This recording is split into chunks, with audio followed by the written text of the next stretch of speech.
Acts of kindness, acts of generosity is how simple it is to make people feel good.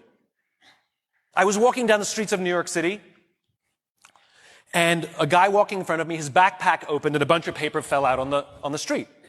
I didn't think much of it. I bent down, I gathered up the papers, handed them back to him, and pointed out that his bag had opened. Now, in our bodies, there's a chemical called oxytocin.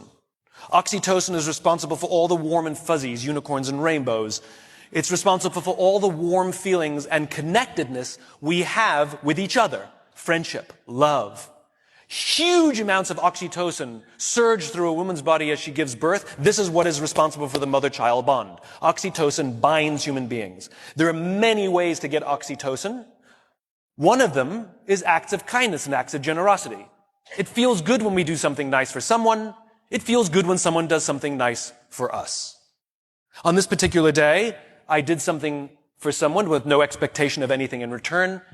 I got a little surge of oxytocin. I felt good. He turned to me and he said, "Thank you. It feels nice when someone does something for us with no expectation of anything in return." He felt good. I walked to the end of the street. I'm waiting to cross the street. And a total stranger who happened to be standing next to me said, "I saw what you did back there. That was really cool." As it turns out, witnessing an act of generosity releases oxytocin. And he felt good. And the best part about oxytocin is the more oxytocin we have in our bodies, the more generous we become. It is Mother Nature's way of trying desperately to get us to look after each other. I can guarantee you that that man who witnessed what I did something nice for somebody that day simply because he saw someone do something nice for somebody that day.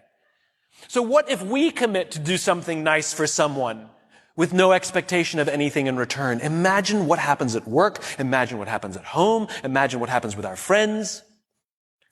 But it must be genuine.